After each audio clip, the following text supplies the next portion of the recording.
Quero poder construir com esse nome Louco Velho, levar a vários lugares. Quero poder olhar para trás daqui a 5 anos e ver aonde que nós chegamos, porque nós traçamos um objetivo e vamos fazer de tudo para chegar a esse resultado. Check the old school flow, like water, see I sorta got a Rick James aura, let the whole school know in that order. Can't tell you what an old fool know, but everything organic, this a whole food store. Taking nothing for granted if you hoes too slow. O nosso projeto é um grupo de pessoas que compraram o sonho, o mesmo objetivo de levar esse nome para vários lugares. A nossa meta, objetivo para 2023 é inaugurar em setembro já a barbearia Louco Velho em Itapejara. Temos projetos para Amaral, Carazinho, Passo Fundo, Erechim e queremos expandir, levar essa forma de atendimento a quantos lugares nós conseguirmos. Entire lives became computerized. We were back spinning in shell toe and Puma Clydes as we watch some of our stars continue to rise up to Jupiter and Mars. We learn to utilize our credential and how to maximize the potential to build brand. Laying the proper groundwork's essential to go from Public Enemy to Tribe Called Quest to Jay-Z, Diddy, Pharrell, Drake or Kanye West, to where our world could be as free as Brian on test. In a place where no one else has got to sign our checks. We made fortunes out of fame like Run and DMC. When we came in the door like Rock and Eric B to make something out of nothing. And it's come to define a legacy more meaningful than just a moment in time. The kind of brilliance we reveal. Meu nome é Jacir Fernandes, faço parte da equipe que fundou a barbearia Louco Velho e queremos ter esse nome nos 3 estados do sul do país.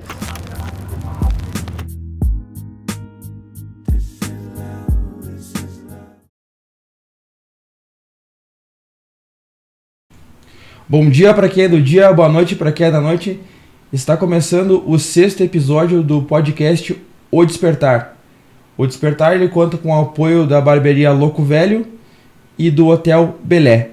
Antes de apresentar o entrevistado de hoje, a entrevistada no caso, eu peço que vocês, por gentileza, sentem o dedo no curtir e compartilhar. Sigam nós no YouTube e nas redes sociais que está passando aqui. O papo hoje é com uma psicóloga sistêmica familiar. É uma psicologia bem diferente, que eu particularmente nunca ouvi. E o nome da entrevistada hoje é Sinara Butrinoski. Sinara, como é que foi o teu despertar para psicologia? Sempre teve essa vontade, desde a infância? Você, hoje eu quero ser psicóloga. Veio do nada, você trabalhou isso, como é que foi? Então, primeiramente olá pessoal, olá Ronan, é um prazer estar aqui. Falando um pouquinho da minha área, como que eu escolhi a psicologia. Na verdade eu não escolhi a psicologia me escolheu. A minha ideia inicial era estudar medicina. Olha que legal. Isso. Eu sempre quis fazer medicina. Mas lá depois que eu já tinha casado, eu tinha 21 anos, né? Antes de casar, eu tinha estudado técnico de enfermagem. E isso me deu mais vontade ainda de fazer medicina. Uhum. Mas durante os estágios da área do técnico de enfermagem, eu fui posta para trabalhar mais na ala psiquiátrica. Olha e só. Aí foi me dando mais... eu nem sabia que eu tinha essa vontade. E aí era aquela ala que me deixava mais instigada, que eu gostava mais de ver, de trabalhar, enfim, de fazer o estágio, enfim, com as pessoas. E quando eu casei, eu estava em mente, não, agora eu vou fazer medicina, vou fazer cursinho, vou tentar fazer o vestibular, enfim. Aí um dia o meu esposo chegou em casa e disse assim para mim, por que tu não tenta fazer psicologia?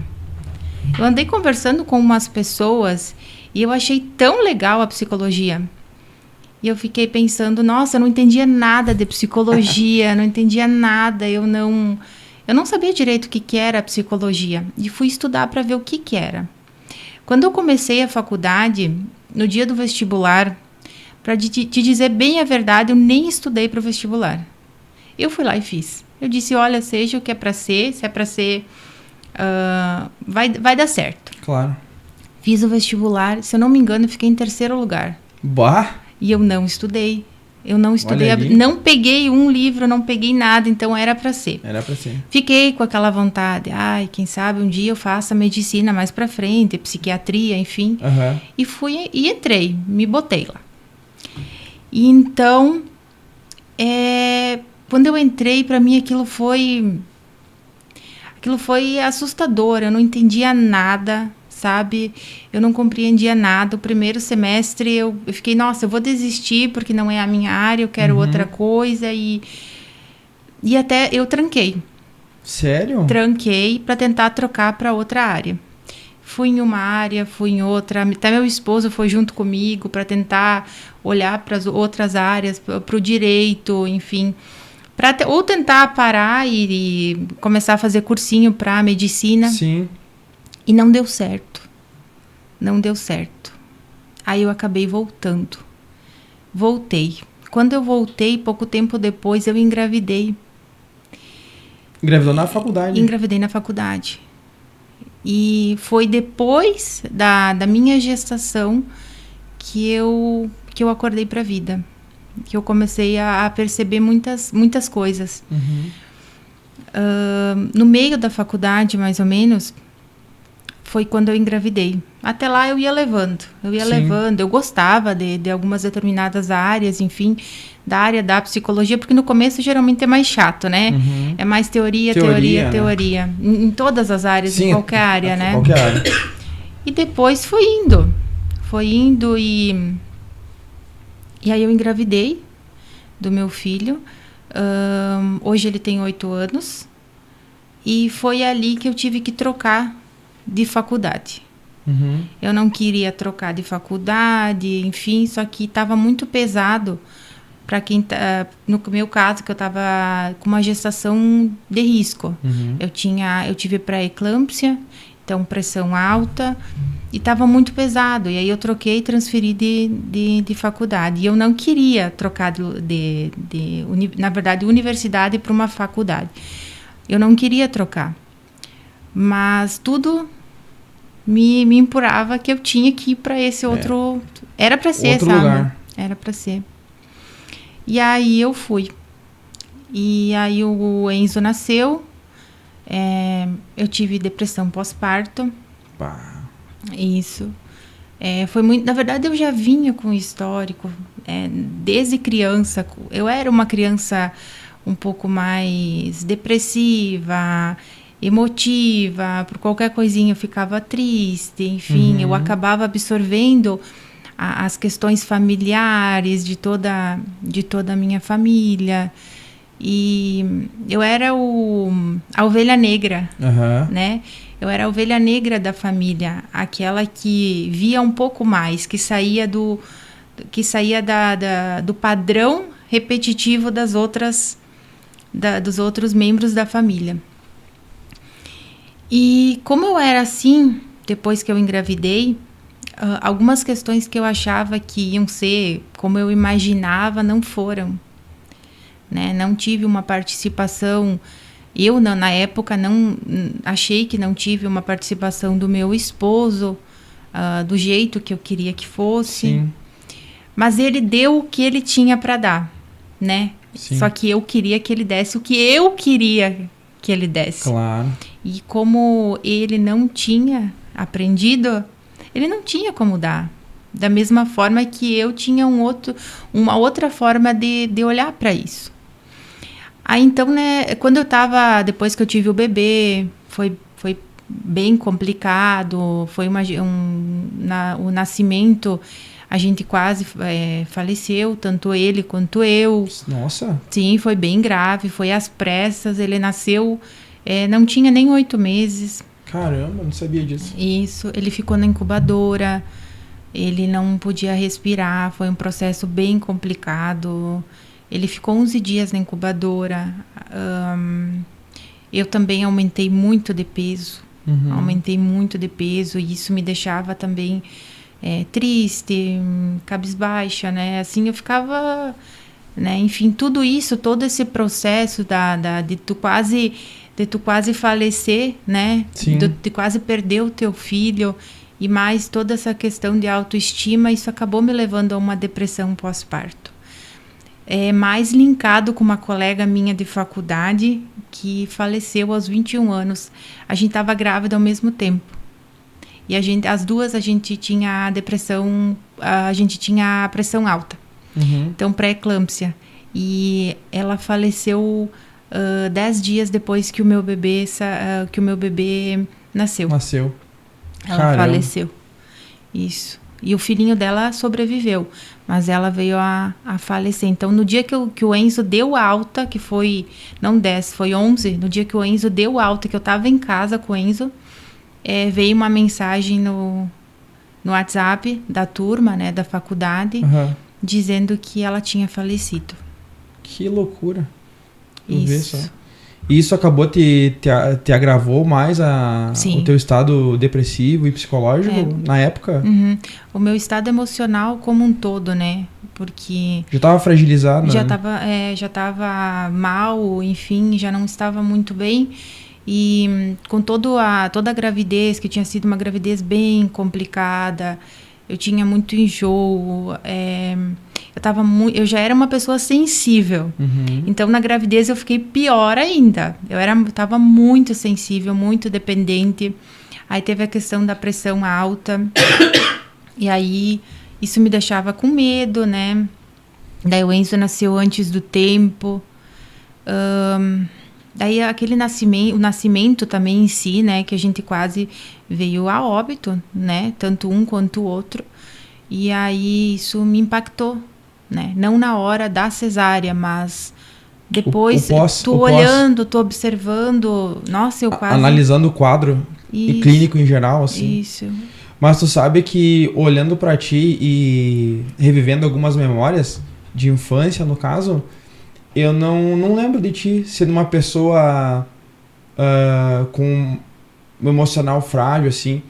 Eu consigo me lembrar daquela cenária forte, brincalhona, que dava risada, meia brutona, sabe? Consigo me lembrar dessa cenária. E aí tu trazer esse relato que tu era sensível na época, aí você vê, olha só como você faz às vezes uma análise equivocada das pessoas, né? Tu acha que a pessoa é forte, mas psicologicamente ela já tá sofrendo um abalo, né? Na verdade, eu sempre fui, que nem eu te falei, eu fui a ovelhinha negra da família, a diferente, né? Então, eu acho que essa parte de eu me botar como forte, como... eu enfrento tudo, era uma forma de camuflar a minha sensibilidade também. Porque eu era uma menina sensível, né? Talvez eu absorvesse mais do que as minhas irmãs, né? Mas eu vou ser forte, eu tenho que aguentar pela minha família, eu tenho que botar à frente, porque eles são mais frágeis do que eu. Eu via dessa forma, né? Sim. Como você analisava o contexto da época. Isso. E aí isso aí impactou quando você teve a sua família, né? Isso, quando eu tive o meu filho, eu também era uma filha que os meus pais queriam muito que eu fosse menino. Né? Eu me lembro que no dia que eu fiquei sabendo do sexo do meu filho, para a primeira pessoa que eu liguei foi pro meu pai. O pai é um menino. Para te ver como a gente é totalmente... É um amor cego. Sim. A gente olha mais para o sistema do que... Eu deveria dizer, não, pro meu marido, né? Olha, vamos ter um menino, enfim. Não, eu liguei pro meu pai, porque aquela criança interior, ela queria dar um menino pro pai. Sim, já que você não foi o menino que eles queriam. Já que eu não fui o menino que eles queriam. Isso aí. E isso chegou a impactar durante a tua criação, essa relação? Muito. Eu acho que essa menina fortona que tu comenta tem muita relação com isso. Com querer ser um menino.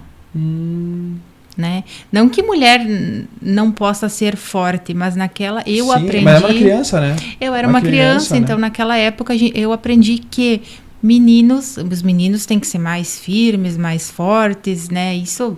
Se eu vou olhar hoje, eu já vejo muito pelo contrário, né? Claro. Mas, enfim, a criação então, era uma forma de eu ser o menino para o meu pai e para a minha mãe, o menino que eles queriam, né? E não tiveram meninos. Nós somos em 3 irmãs. Mas eu sempre digo que nós somos 3 meninas, mas a personalidade das 3 são masculinas. Sério? As três, a gente é muito de ir, de fazer, não que mulher não possa fazer, mas Sim. enfim, é uma energia masculina, né? E de imposição, sabe? A gente é muito, muito nesse sentido mesmo. Olha só, que novidade, não sabia disso. Uhum. E como é que você fez? Como é que você conseguiu, na verdade, sair desse ciclo depressivo? Porque também é um estágio difícil de você conseguir sair, né? Romper essa barreira e despertar. E falar, não, eu preciso sair desse estado que eu me encontro, esse estado não me faz bem, preciso me ressignificar, preciso mudar. Como é que você conseguiu fazer isso? Eu sempre fui uma criança que tinha uma visão diferente. Eu não seguia padrões, tá? Eu nunca segui padrões. Eu sempre via o diferente, eu questionava muitas questões dos meus pais, porque até questões religiosas, por que vocês vão na igreja, por que vocês rezam para estátuas, porque, sabe, eu era muito questionadora, eu sempre fui assim. E como eu sempre questionei e tive uma visão diferenciada, eu conseguia me adaptar também a vários lugares, a várias questões de ideias diferentes de outras pessoas. Quando eu fazia a graduação, né? Então, na graduação tem um padrão, né? A área da psicologia, ela tem um padrão, né? De grade, de universidade, né? Enfim, tem um currículo. Tem um né? currículo, Tem um currículo, é mais ou menos, todos são parecidos, enfim. E o pessoal dentro das universidades, eles têm uma forma de ver, é um todo científico, é um todo... Sim, enfim, tem uma forma de levar, né? E quando eu fiz essa transferência daí o Enzo nasceu, então como a grade estava muito pesada para mim naquela época, eu tinha uma outra universidade perto que seria menos intenso, eu precisaria sair menos de casa, então eu acabei optando por trocar, tive que optar por trocar, até porque o Enzo, ele nasceu com refluxo, então a amamentação era toda complicada, eu não dormia de noite, enfim, era todo um contexto complicado, então quanto menos eu saísse, me deslocasse, saísse de casa, era melhor. Então, acabei com muita resistência, isso me impactou. Por um bom tempo eu fiquei triste por ter trocado, porque lá eu já tinha pessoas conhecidas, amigos, já tinha, enfim, Já fez um ciclo, né? Fez um ciclo de amizade. Isso, tava tudo já mais... eu tive um chacoalhão, sabe? Sabe o que é sair de algo que tu tá, de uma rotina. Claro. A palavra é rotina, de algo que tu já tá acostumado e para algo... totalmente diferente, ainda mais no momento daquele que eu estava toda sensibilizada, né? E aí eu fiz essa troca. Foi a melhor coisa que eu fiz na minha vida. Olha só. Foi a melhor coisa que eu fiz na minha vida. Eu tive muita resistência.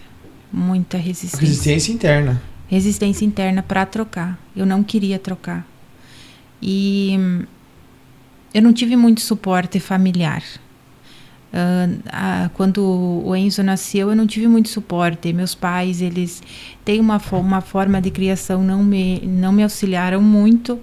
Não tive auxílios dos meus sogros também, não muito. Eles, enfim, é a criação deles, é a forma deles, né? Não tinha aquele cuidado todos os dias, sabe? Uma pessoa ir todos os dias te ajudar. E o meu esposo estava num trabalho que era bem pesado naquela época. Então, ele também não ficava em casa. Tava sozinha. Eu estava sozinha. E não tinha auxílio, sabe? Não tinha uma rede de apoio. Não tinha rede de apoio. E, gente, isso é muito importante. Quando uma mulher tem um bebê, ela fica tão sensibilizada e ela precisa dessa rede de apoio. Isso é muito importante, sabe?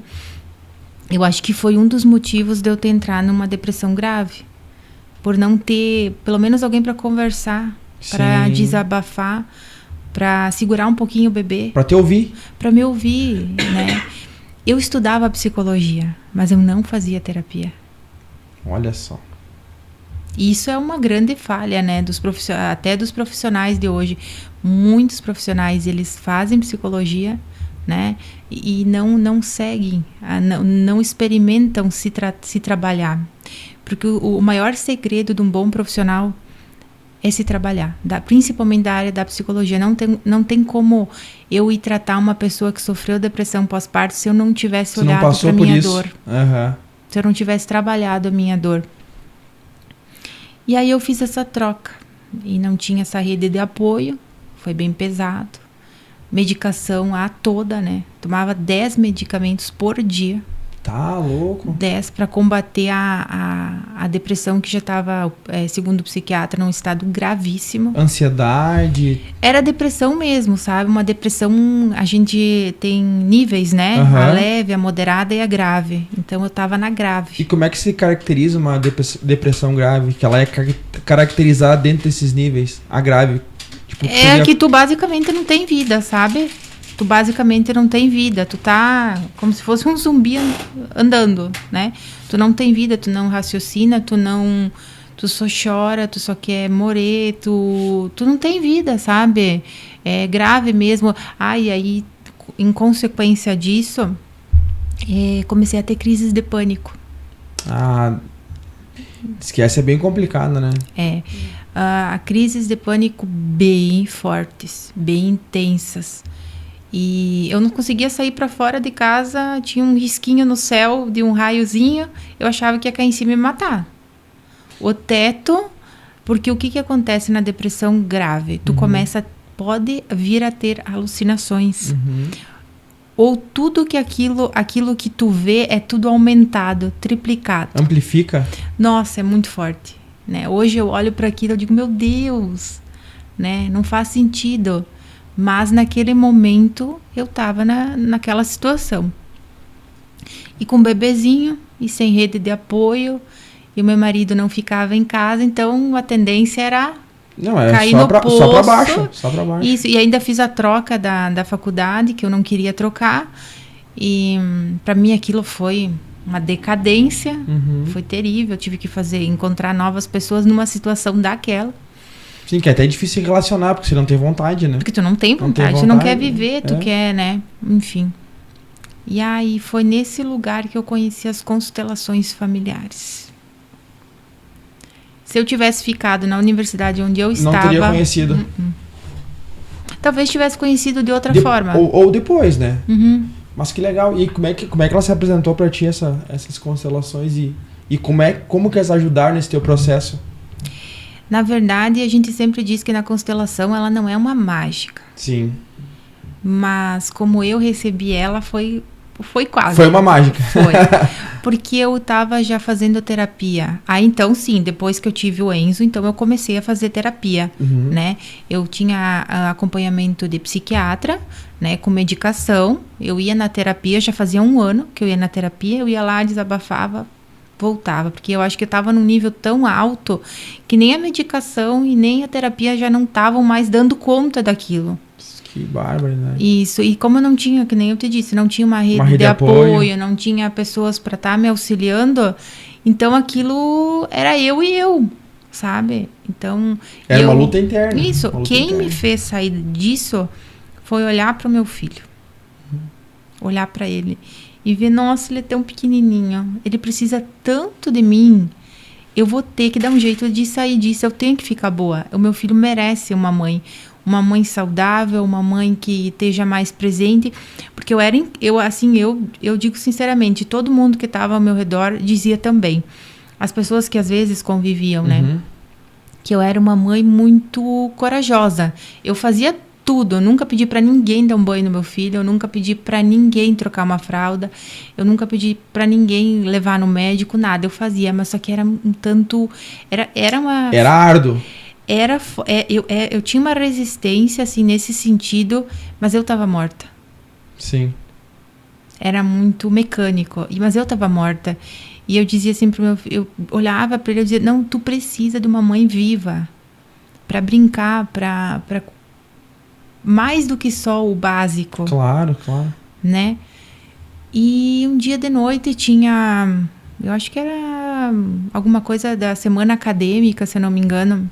E uma das professoras, que ela até é perita judicial, né, técnica perita, ela trouxe um professor de São Paulo que fazia constelações familiares. E eu não estava nem a fim de ir naquele dia de noite, porque se eu já saía durante as aulas que precisava, muito menos para aquilo, né? E aí eu disse, não, eu vou ir. E fui. Aí aquele professor, ele começou a fazer coisas incríveis lá na frente, né? Ele começou, tinha uma menina que estava com a perna cruzada. Ele olhou para ela e disse assim, você deve ter alguma questão com o teu pai para resolver. Eu fiquei, nossa, como que ele sabe? Só da perna tá cruzada, ele já sabe que ela tem. E ela olhou, sim. E grave que eu tenho com meu pai. E aí ele começou a falar das constelações, ele começou a falar que a gente olha muito as nossas questões familiares. E eu disse, quer saber? Eu vou fazer isso. Eu sou uma pessoa muito intuitiva. Sim. Então, quando eu sinto que eu tenho que fazer, eu vou e faço. E geralmente dá certo. Dá muito certo. Seguir as intuições geralmente dá certo. Intuição não tem. Intuição não falha. Eu disse, eu vou ir.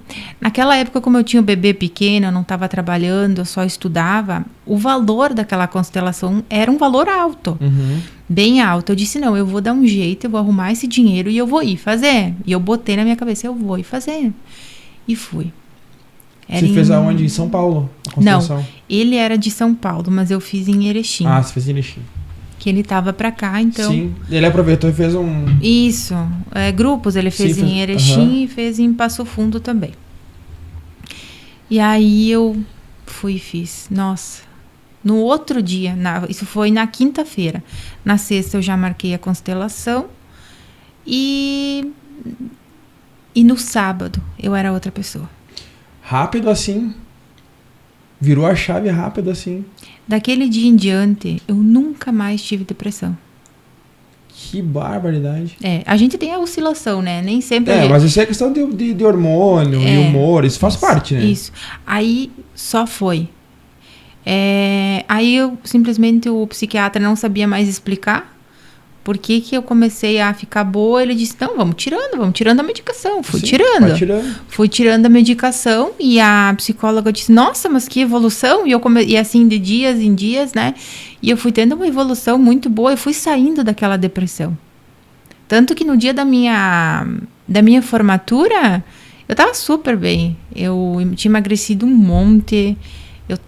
Eu acho que em um dos auges da beleza, sabe? Que eu gostaria de estar.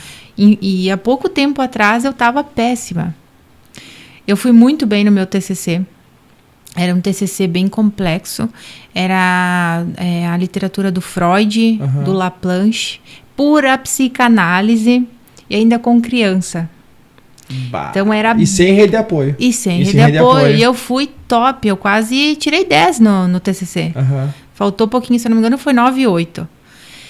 E, gente, se eu olhasse há 6 meses atrás para aquela Sinara que tinha tido depressão pós-parto, que estava cheia de medicação, fazendo terapia, sem rede de apoio, com peso altíssimo, né? Sim. Eu fiquei, meu Deus, não era a mesma pessoa. Então, o teu despertar foi realmente a constelação familiar. Foi a constelação familiar. É como se eu tivesse um óculos, sabe? Um óculos escuro me tapando. E naquela constelação... Você conseguiu ver? Eu consegui ver. E naquela constelação eu olhei muito para a relação da minha mãe com a mãe dela. Olha só. Eu tava, né, como a gente fala, no lugar, na função de mãe da minha mãe. E todas as dores que a minha mãe tinha sofrido, todas as questões, eu tava ali. Eu me sentia desprezada por ela, eu me sentia não amada por ela. E aí aquela depressão, quando eu tive o bebê, foi aquele abandono, ninguém tava ao meu redor. Então... só puxou para baixo. Sim. Quando eu olhei para isso, olhei para minha relação com a minha mãe, eu vi que eu estava fora do meu lugar, que eu não era mãe dela, eu era filha dela. Sim. E o que tinha acontecido com ela e a mãe dela, eram questões delas. E eu saí fora daquilo. Eu acordei, eu tava viva de novo. Aliviou. Nossa, Soltou a mochila. soltei. Foi embora. Gente, eu vinha fazendo terapia há 1 ano já. Olha a importância de uma constelação, né? Isso, o meu caso específico era... Não que a terapia não ajude, ela ajuda. Sim, Mas sim. é até um ponto. Tem coisas que são tão profundas e tão sistêmicas como era. Sistêmicas são sistemas, né? Como funciona o sistema familiar, você com relação ao teu sistema familiar. E aí eu acordei pra vida. E daquele dia em diante eu digo que eu despertei. Que lindo. Eu despertei porque eu saí de um sono profundo. E eu acordei para a vida, eu me tornei uma pessoa diferente, né? Eu era uma pessoa depressiva, mais triste, empacada, eu tinha dificuldade. Quando eu conseguia alguma coisinha, voltava para trás, sabe? Sim. Eu era uma pessoa muito presa no meu sistema familiar, então eu acabava voltando para, não indo para frente, não sendo uma pessoa próspera, porque a minha família não tinha sido. Então, eu me procrastinava, sabe? Você se eu não boicotava, ia, se me boicotava. Me boicotava. E fazer uma pergunta mais pra frente, na verdade. Hoje, o que você vê que você pode fazer pro seu filho não ficar preso no sistema de família que ele vai ser criado? Na verdade, eu e o meu esposo, a gente se trabalhar. Oh. Essa é a solução. Esse é o ponto-chave. Esse é o ponto-chave.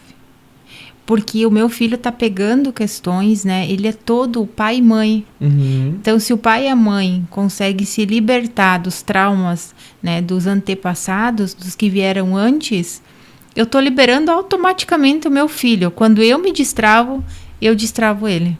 Ah, que legal. O que foi problema para mim não será para ele. Talvez ele terá outras questões, mas ele vai estar muito mais evoluído do que eu. Sim, mas vai resolver de uma forma melhor, no caso. Mais fácil? Mais fácil e tal. Tanto que eu já fiz constelação para ele. Já pra duas. Ele? Sério? Duas. Que legal. E deixa eu ver, a primeira teve também muito a ver com o meu esposo, porque ele tem uma ligação muito forte com o meu esposo.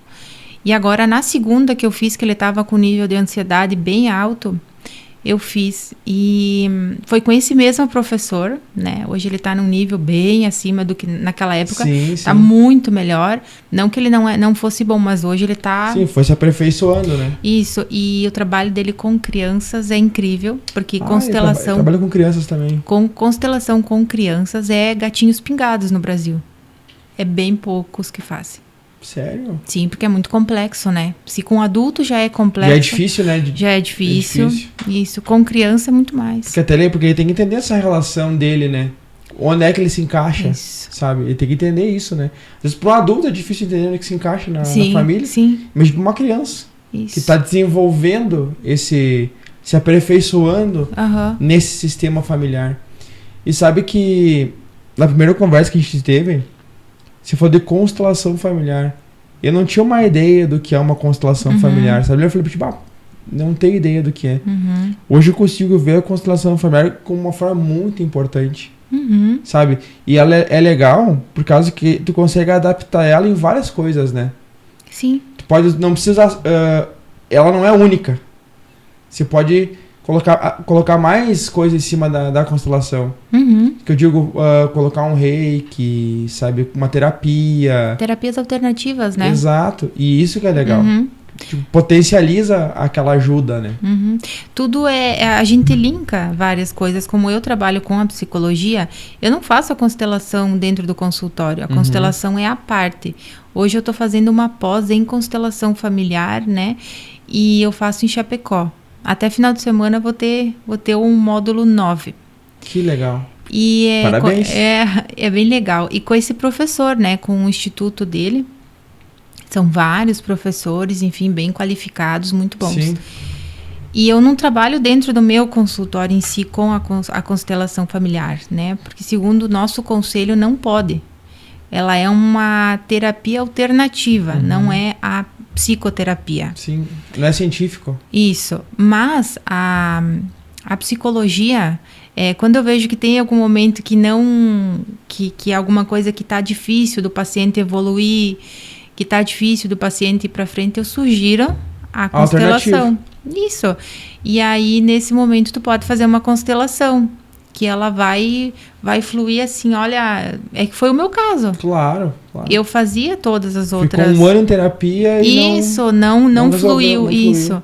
E depois disso, nossa, foi assim, eu só fui melhorando e cada dia melhor, sabe?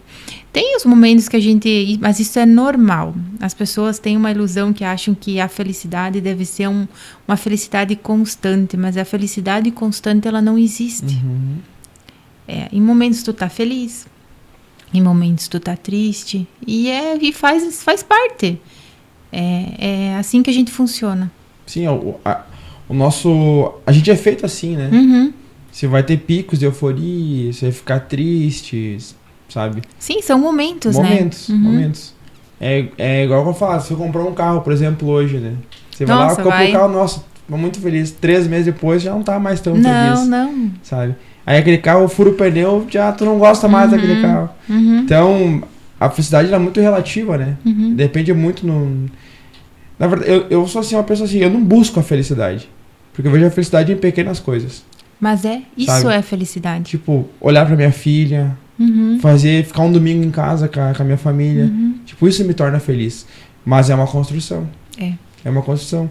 Porque antigamente, isso não me deixava feliz. A minha felicidade, ela estava depositada em coisas que não tinham um valor significativo. Mas na minha cabeça parecia ter um valor. E vou dar um exemplo. Eu gostava muito de jogar vôlei. Muito. Era praticamente assim... viciado de jogar vôlei. E muitas vezes eu abria a mão de ficar com as meninas pra jogar vôlei. Tipo, passava uma semana fora trabalhando e aí chegava justamente no dia que tinha jogo, eu deixava elas pra jogar vôlei. Sabe? Porque pra mim, na minha cabeça, eu tava fazendo uma coisa feliz pra mim, que me deixava feliz. No entanto, quando você muda a chave, quando você tá lá jogando e pensa, cara, eu tenho 2 pessoas em casa que se importam muito comigo. Que eu vim aqui jogar e elas ficaram chorando pra eu ficar em casa. Aí tá ali não deixava mais feliz. Aí você vai abdicando disso. Você fala, não, aqui não tá mais legal. Aqui não está confortável como era. É que antes tu não tinha não tinha a esposa, talvez, e a filha, né? E aí tu começou a perceber que aquilo que te causava, que te trazia a felicidade, e não mais aquilo que tu era acostumado, né? Você com os teus amigos. E a gente começa a mudar pra gente, o que é felicidade, ela vai mudando. O que era felicidade pra mim há um tempo atrás, hoje não é mais. Não é mais. O que era importante hoje não é mais. Você vai mudando os objetivos. A gente vai amadurecendo. Vai amadurecendo. Isso é importante, né? E sabe que naquela conversa que teve também, eu me identifiquei com você falou que seu marido não esteve presente da forma que você queria. Sabe que às vezes eu consigo me enxergar nesse contexto. Também quando nasceu a nenê, toda a gravidez da V, eu acho que eu talvez naquele momento eu não fui o que a V esperava. Por mais que eu tivesse, tipo, a gente queria fazer um parto em casa, sabe? Queria fazer um parto humanizado. Então a gente procurou uma pessoa qualificada e séria que faz esse trabalho. A gente fez um acompanhamento com essa pessoa. Por mais que eu tenha ido todas as vezes junto com a V, às vezes eu sinto que eu não estava tão presente como a V gostaria que eu estivesse. Eu lembro que ela cita ela sempre conta uma frase que um dia eu tava morrendo de dor, tava com muita dor e reclamando, tô com dor e tal. E eu mostrando pra ela vídeo. Tava com contração, com 6 meses. Contração, tava com contração. E eu mostrando um vídeo de trilha pra ela. Sabe? Então eu acho que eu acabei não me identificando talvez por não saber como lidar com aquela situação, né? Aí você acaba bloqueando, né? E acabei não me identificando com a dor dela.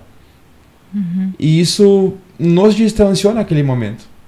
Porque ela vinha com um problema, eu não sabia resolver aquele problema, e daí eu ignorava aquele problema. Mas tu deu o que tu tinha, né? Eu sempre digo que hoje eu entendo, depois de muitas terapias de tudo quanto é tipo, enfim, de todas as áreas, a terapia tradicional, enfim, da constelação e de outras terapias, principalmente da visão sistêmica. Eu vejo que o meu marido, naquele momento, meu esposo, ele me deu o que ele tinha para dar. Se eu olhar para o sistema dele, era da mesma forma. Ele não aprendeu diferente. A partir daquilo, hoje ele olha para trás, ele fala, não, mas, meu Deus, como que eu fui tão ausente? Como que eu não estava presente nesse momento? Eu só estava preocupado com o trabalho. Mas eram os medos dele. O medo dele era que faltasse algo financeiro. Então ele se focou naquilo para não faltar, mas ele esqueceu. O sistema dele já vinha de uma forma de, digamos assim, que não era um sistema tão amoroso, né? Era um sistema um pouco mais prático, sabe? Então ele não sabia me dar. Ele não sabia me dar. Já o meu sistema era um sistema bem bagunçado. Nossa, o meu pai e a minha mãe, eles são pessoas assim mais bagunçadas, mas eles são pessoas assim extremamente amorosas, sabe? Até demais. Chega a ser possessivo de tão amorosos que eles são, sabe? Sim. A gente é aquela família, sabe, no TikTok aparece aquela família que fica gritando e ninguém entende o que o outro fala, parece que estão brigando. Mas estão só conversando. Mas estão só conversando. E a gente se entende daquele jeito, sabe? E a família do meu esposo era uma família mais assim, recatada. Eles não tinham intimidade entre eles. Eles não falavam o que eles sentiam. Era um sistema... Nossa, o inverso. Sistema razão. Nossa, razão. Emoção E se tu expressar a emoção é feio, tem que se manter aqui, centrado. Então eram dois. Eu não vou dizer que existe sistema errado. Não é isso. Eu não estou julgando sistema nenhum. Claro, mas como eram sistemas totalmente diferentes. Realidade, né? Realidade diferente. A forma que. E a forma que eles aprenderam. Então, se eles eram dessa forma, então imagina para trás como era. Né? Como que... Então, meu marido, ele não aprendeu. E eles já estavam melhorados ali, E né? já estavam melhorados. Sim, versão melhorada. Versão melhorada, né? Com certeza. E aí ele me dizia, mas por que eu vou fazer isso? Eu não via sentido. Não via sentido. E ele era uma pessoa que não conversava muito. Assim, não é que ele não conversasse, ele não expressava o que ele sentia. Sabe? Ele não trazia à tona o que ele sentia, porque ele aprendeu daquele jeito. E eu era assim demais. De se expressar muito. Nossa, até demais. Parecia uma desesperada. Porque o meu sistema vinha desse jeito. Sim. Me identifico, né, amor? Me identifico. Então, como a gente vinha de duas famílias totalmente diferentes, na hora que eu tive o bebê, foi um choque. Claro. Eu me senti desprezada, ele me via como exagerada, e talvez ele não validasse tanto, ele achasse que aquilo que eu tinha não era tão grave, porque, enfim, que não era tão extremo, e no fim das contas era gravíssimo. Como é que tu fala? Bota pra dois? Bota pra dois. Bota pra dois. Isso aí. E era bem grave, e hoje ele diz, nossa, como que eu não estava presente, sabe? Eu me preocupava tanto com trazer a renda para casa, trazer dinheiro, porque o bebê precisava de exame, precisava de tudo que um bebê precisa. Você sabe o que um bebê precisa, e não é pouco. Então, ele disse, eu acabei me afastando. E como eu não tive essa rede de apoio, aconteceu o que aconteceu. Mas eu agradeço a minha depressão. Sim, te forjou pra caramba, né? Te deixou uma pessoa extremamente forte, mentalmente, né? Mentalmente forte, né? Muito forte. E eu acordei pra vida. Eu vi, essas dores não são minhas. Isso não faz sentido. Isso é uma criança chorando, querendo mãe e pai. Sabe? Tu é uma mãe. Eu pensei, nossa, mas depois daquela constelação eu comecei a perceber, meu Deus, tu é a mãe do Enzo. Tu tem que acordar pra vida. Acabou essa criança chorona. Ela não existe mais. Tu é uma mulher, tu é competente, tu vai conseguir fazer. Mesmo que nem eu tinha aquelas crenças, porque eu sou mulher. E daí? Mulher pode ser empresária, mulher pode ser o que ela quiser ser. Então, eu disse, não, vamos lá. E tu tem um filho pra criar e vamos lá. E aí, foi como se tivesse tirado uma viseira, assim, de mim, sabe? Pá, tirou fora. Sabe que o que eu vejo que quando nasceu a Maeve, é um novo ser no lar, né? Aham. Então, eu sempre digo pra ver, o laço que ela tem com a Maeve e a V é um laço eterno. Já começou a se criar esse laço lá na barriga. O meu laço com a Maeve, ele é construído. O laço do pai, que eu vejo do pai com a filha, ele é uma construção. Sabe? Porque tem um laço afetivo, mas eu aprendi a amar a Maeve. Se eu falar que quando a Maeve nasceu, eu já amei ela, eu vou estar sendo um baita de um hipócrita. Baita de um mentiroso. Não que eu não amasse, mas aquilo que eu sentia não era um amor. Sabe? Sentia que era minha filha, sentia uma felicidade grande, sabe? Mas não era amor. Mas isso que tu tá falando é muito lindo. Porque é de verdade, isso é fato. A mulher, ela gera, ela tem o bebezinho dentro do útero, ela tem tudo aquilo que ela sente, o homem não sente. Não. Então ele vai ter que aprender a amar depois. Isso é psicológico, isso é fato. Isso que tu tá falando é muito... E é poucas pessoas que têm coragem de falar isso. Isso é muito lindo, porque o homem, ele aprende a amar os filhos. E a mulher já é instintivo, né? É instintivo.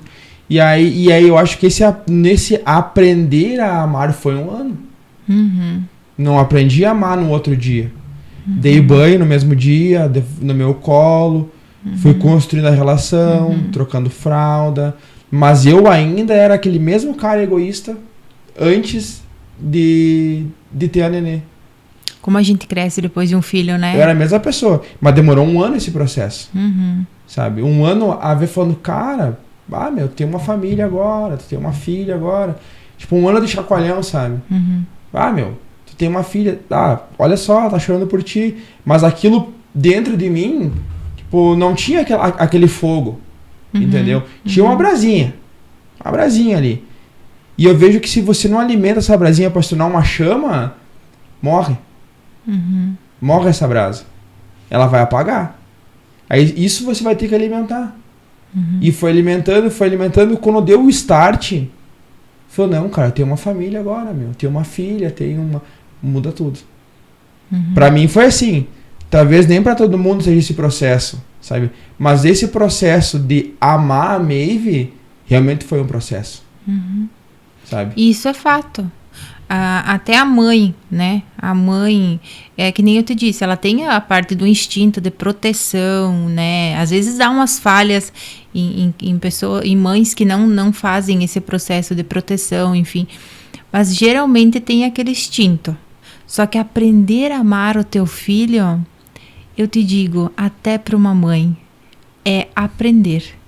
É durante o tempo. Quanto mais, olha, tá aqui comigo um mês, eu gosto. 2, eu gosto mais. 3, eu vou gostar. E mãe também é assim, né, Vê? Total. Também é assim. É um ser novo que você aprende a amar, né? Que você aprende. E as pessoas têm, às vezes, receio de estar falando disso, sabe? Não, porque é meu filho, então eu sou obrigado a amar. Hoje tu tem um serzinho na barriga mexendo.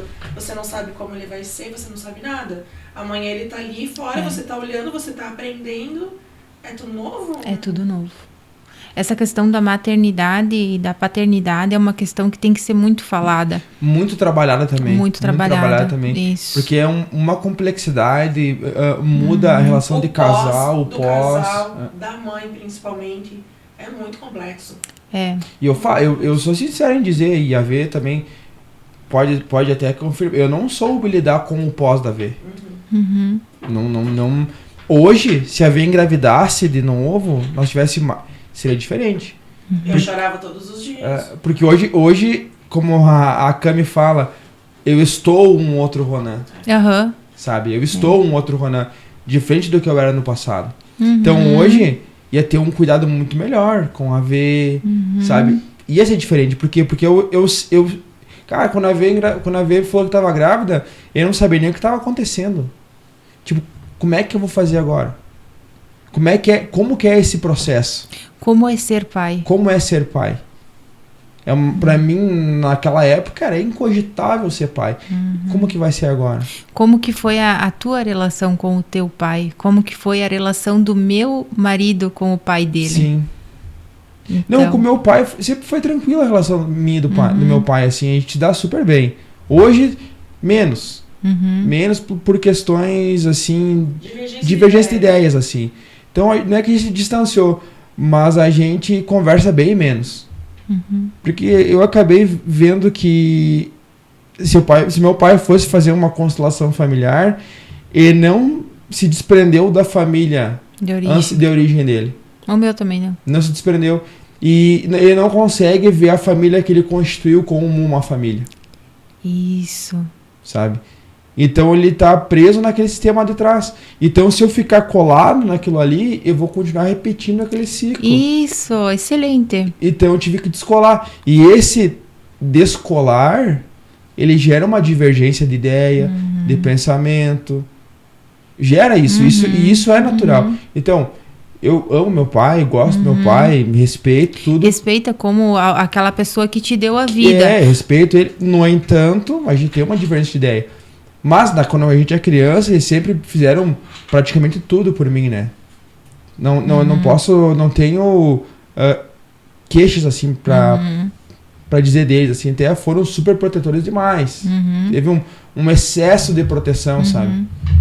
E um excesso de proteção e talvez uma falta de afeição.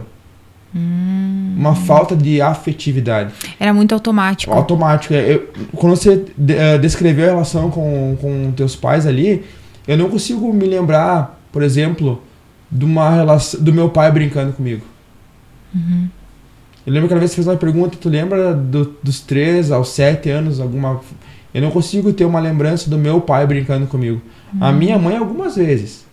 É por isso que eu te digo, o que é ser pai para você? No momento que você teve uma filha, você não tinha uma referência do que é ser pai. Exato. Né? Você teve uma figura paterna ali, mas referência do que é ser pai, ele foi do melhor jeito que ele pôde ser. Com certeza. Ok, mas pra ti aquilo ficou meio... Ficou vago, né? Tá, ficou vago, mas o que é ser pai? E aí, do mesmo jeito aconteceu com meu esposo. O que é ser pai? Né? Aonde que esse pai estava? Onde que essa mãe, né? No caso de vocês, era onde esses pais estavam, né? Os pais do meu esposo também são completamente presos na família de origem. Eles estão bem presos na família de origem e não... É que as pessoas acham que honrar pai e mãe é ser escravo do pai e mãe. Exato. Entendeu? Concordo. Sim, entendi. Ser escravo. Eu nunca posso dizer não pro meu pai e pra minha mãe. É um amém pra tudo, né? É um amém pra tudo. E é muito pelo contrário. É totalmente o contrário. Honrar pai e mãe é honrar a vida que eles nos deram. Como que eu faço isso? Se o pai e a mãe chegar e pedir, eu quero isso, e eu não posso dar, e chegar e dizer, não, eu não posso te dar. Eu não posso comprar isso, eu não posso te dar, eu tenho que priorizar a minha esposa, a minha filha, eu não posso te dar. Então, as pessoas têm aquela crença que honrar pai e mãe é fazer tudo que o pai e a mãe querem. Mas aí tu tá tratando teu pai e tua mãe como uma criança. Tu não tá honrando a vida que eles te deram, tu tá tratando eles como menos que você. Eles são crianças. Então tá, o que a gente faz pra uma criança que faz birra? Vamos dizer sempre que sim, cada vez vai ficar pior? Cada vez pior. A birra vai cada vez ficar mais então, por tudo, né? Isso é isso que acontece com... Nossa, isso é muito... tem muita gente que faz isso. Pô. É muito comum. Dessas pessoas, elas acharem que... E eu achava isso também. Não, mas se eu disser não pra minha mãe, se eu disser não pro meu pai, e disser sim pro meu marido, eu tô fazendo contra, né? Não tô valorizando o que eles me deram. Mas é bem o contrário. O único jeito de valorizar a nossa família, de valorizar o que eles nos deram, é dizer não quando precisa ser dito. É dizer, eu não sigo mais, eu não sou teu escravo, eu sou teu filho. O que eu vou fazer? Eu vou seguir minha vida. Exato. E se um dia, porventura, vocês necessitarem de algum auxílio, ok. Mas enquanto vocês puderem cuidar da vida de vocês, é a vida de vocês e eu sigo a minha.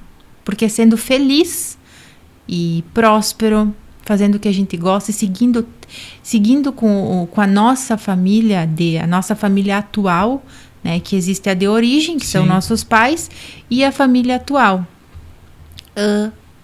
É isso. E tu sabe que tudo isso que você está me dizendo, eu descobri sozinho. Sozinho em tese, né? Se eu for sozinho também eu vou estar sendo hipócrita.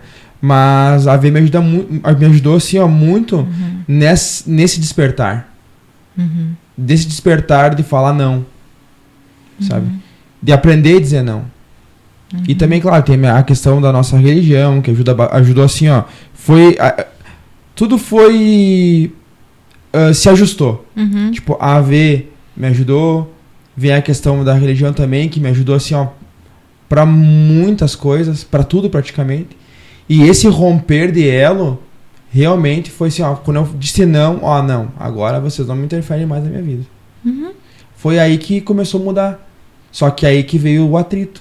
Não digo o atrito assim de brigar e tal, mas deles não aceitarem esse meu desprender.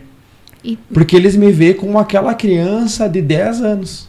Isso. E não mais como um homem que tem uma família, que tem uma esposa, que tem uma mulher, que tem um trabalho, que tem projetos. Eles não conseguem me ver como essa figura que eu me tornei. Eles conseguem me ver como aquela criança mimada que eles me davam tudo. Isso. Eles têm essa visão de mim. E eles têm que estar sempre dispostos porque uma hora ou outra eu vou precisar. Então é essa visão que eles têm de mim. Não te deixam amadurecer. Não deixam amadurecer. Mas é a gente que pega e diz, não, olha, chega. Agora deu. Agora deu, é tomar a vida. No momento que tu fez isso, tu disse, eu tô tomando a minha vida.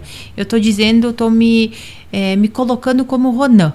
Eu sou eu, entende? Eu não sou um pedaço de ninguém. Eu sou eu. Eu sou eu tomo a minha vida e eu sigo com a minha família. E isso é maturidade. E aí que você pediu como que eu despertei como pai, né? Como é um processo, né? Você se entender como pai. Tipo, hoje não me veio sem a Maeve, né? Sabe? Eu e a gente é muito grudado. Ela é pequena. E hoje, vários projetos que eu tinha pro meu futuro mudaram todos. Todos. Assim, ó. Eu despertei. Por isso que o programa é O Despertar. O Despertar, porque eu despertei para uma nova realidade. O contexto que eu vivia antes não existe mais. Sabe? Não existe mais, porque eu despertei para minha família. Hoje tudo que eu faço é para estar perto delas. Nada é mais importante que elas. Se você me colocar qualquer coisa, eu vou escolher minha família. Mas é o certo? A minha escolha sempre vai ser pelas duas. É o ideal, é assim que tem que ser. E aí, e tanto o projeto é justamente para mim poder ficar mais perto delas. Sabe? Para poder ter mais tempo de qualidade com elas. Sabe? Para não ficar naquele ciclo vicioso, trabalha, vem para casa, sabe? E é aquela alucinação e conseguir ver ela só de passagem. Isso para mim não faz mais sentido. Sabe? Para mim não faz mais sentido ver elas 2 horas. Sabe? Para mim faz qualidade sentido. De vida. Qualidade de vida. Para mim faz sentido estar com elas, ter, sabe, brincar com a nenê, conversar com a minha esposa. Isso faz sentido para mim. Sabe? Que lindo. Ter um tempo, agora vou ficar só eu e a V. Agora vou ficar só eu e a nenê. Sabe? Agora vou ficar só a V, nenê, eu vou fazer alguma outra atividade. Sabe? Isso é um processo. Ter essa qualidade. É um processo de se tornar homem e mulher, deixar de ser criança. Quando tu me fala isso, me parece que aqueles momentos que tu ia no vôlei, era uma forma de tu ainda ficar preso na tua família de origem e continuar sendo criança. Concordo. Né? Me parece que é muito isso. Era uma forma de que inconsciente tua dizer, não, mas calma, eu ainda tenho que ficar preso no papai e na mamãe, porque né, eles querem isso de mim, né? E quando tu diz, não, chega disso, e aí tu começou a perceber que aquilo não era tão importante. Tão importante. O quanto a minha cabeça Por que tu tava fazendo ser, isso? Por que tu tava fazendo isso? Tinha um motivo? Né? Era inconsciente. Era inconsciente. Bah, e a gente teve várias divergências quanto a isso, sabe? Já falou, fica em casa hoje. Só tem o domingo, por exemplo. Só tem o domingo com a gente. Trabalha a semana inteira, só tem o domingo com a gente. Daí domingo o cara passava o dia inteiro jogando. E a segunda-feira, daí começa toda a rotina de vida normal, né? Que pra mim já não é mais um normal, sabe? Sim. É porque tu fez o que eu digo, tirou aquela viseira, né? Não, agora... E o teu despertar também foi com a tua filha, né? Foi com ela. No meu caso também, foi com o meu filho. E eu tive um auxíliozinho ali da constelação. Mas se eu não encontrasse a constelação, acho que eu teria encontrado outra coisa. Porque a minha vontade de mudar, de fazer, era tão grande. Eu dizia, eu preciso ver, sabe, o mundo de outra forma, não só nessa dor. Porque eu estava muito na dor da minha ancestralidade, na dor dos meus familiares, que eu não conseguia tomar a minha família e viver a minha vida e ser próspera. E hoje já está totalmente diferente, hoje eu consigo. Só que isso que tu faz também, que tu fala de um afastamento, né? Não é uma exclusão, é um afastamento. Se afastar, eu também faço. Porque é necessário. Porque às vezes quando tu começa a conviver demais, tu acaba pegando todas aquelas dores de novo. Exato. Aí começa a voltar para trás.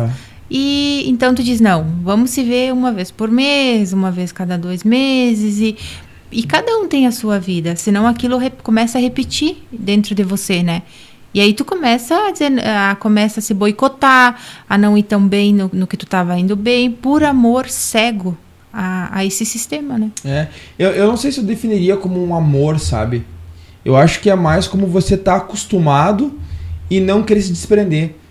Porque a caracterização de um amor, eu acho que não seria tão distorcida assim, sabe? E não te prejudicaria o tanto quanto prejudica. Porque prejudica demais. Eu me sinto muito lesado por isso, sabe? E hoje eu consigo ver a lesão que eu tive. Sabe? Que lesionou vários pilares da minha vida. Até o que a gente tava conversando aquele dia, naquela tarde na padaria. A gente se encontrou pra conversar. Que eu falei, acabei criando uma armadura social. Por causa disso. Sabe? Dessas relações. Criou uma armadura. Não dá mais espaço para outras pessoas, era só para esse núcleo. Só para esse núcleo. E aí tu não se abriu para outras vivências. Não. E muitas pessoas acontecem isso. Sabe aqueles casos de pessoas que estão com 40 e poucos anos e ainda moram junto com o pai e com a mãe, não tiveram família? É isso. Mas é muito complexo, né? As relações familiares, elas são complexas, né? São muito. Nossa, eu acho que eu tinha uma questão tão forte, por isso que me instigou tanto a estudar essa área familiar. Né? E o legal é que hoje você ajuda outras pessoas também que têm esse problema com a família, né? Isso. E porque, na real, né, é você conseguir conviver em harmonia, né? Com a tua família, né? Por mais que tu tenha ideias divergentes, mas conseguir conviver em harmonia. Acho que esse é um dos objetivos, né? É uma ordem, né? É como tu deve olhar para esse sistema. Eu acho que é o olhar, sabe, que diferencia. Eu tô olhando diferente, sabe? Para questões que eu via de um jeito.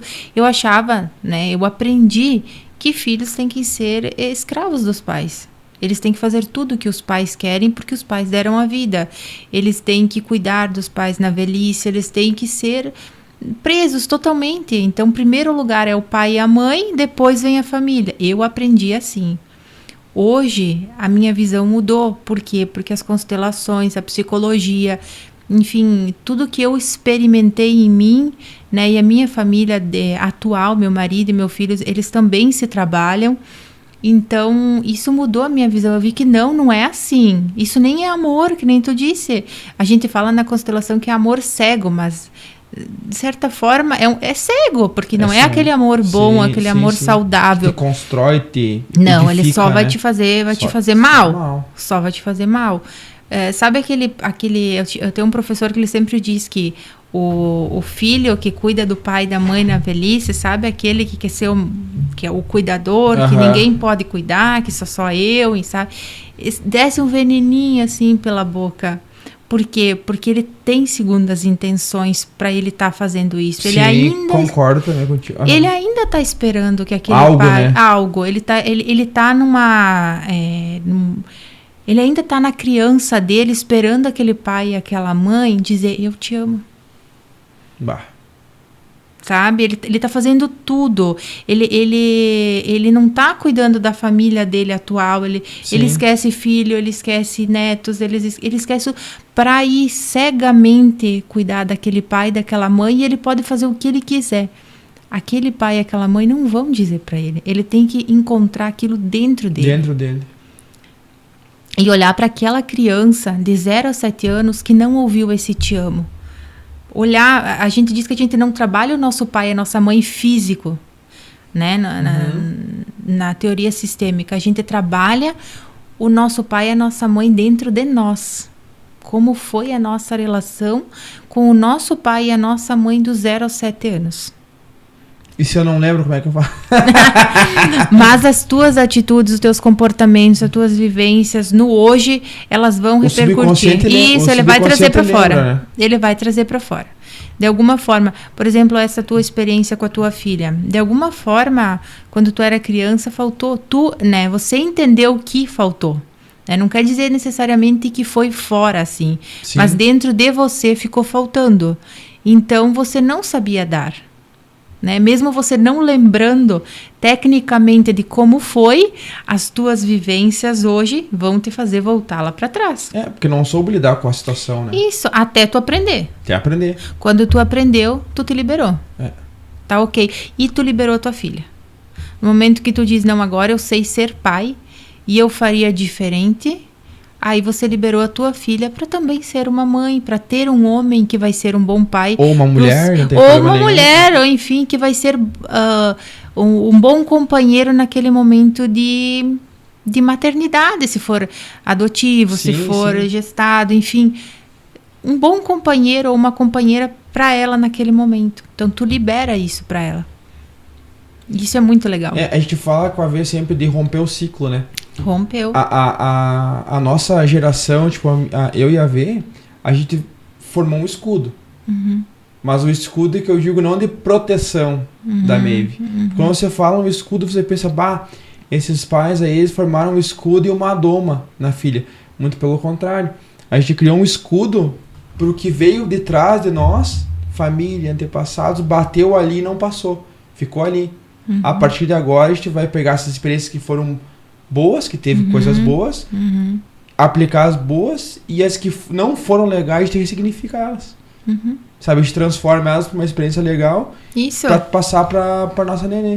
Então, por exemplo, várias coisas que a gente passou que a gente não curtia, a gente não vai passar para ela. Uma questão que a gente bate muito é a questão de religião. Tipo, a gente não vai passar para Maeve nem o que nós acreditamos, nem o que ninguém acredita. Ela vai ter a construção dela. Legal. A gente vai o que é isso aqui, pai? Não, isso aqui é isso aqui. O que tu acredita? Eu acredito nisso aqui. Mas você vai ter a tua capacidade de escolha. No momento que você se identificar com alguma coisa, voa, passarinho, vai. Se identifica, vai. Isso. Sabe? Mas uma liberdade. Ela vai ter a liberdade. A liberdade de pensamento, a liberdade de construir o caráter dela. A gente vai mostrar o caminho que a gente acredita, claro, óbvio, né? Que a gente segue. No entanto, ela vai ter o poder de escolha. Isso. Sabe? Eu não quero que ela seja que nem nós, obrigado a fazer uma coisa. Você é obrigado a fazer isso. Não, cara.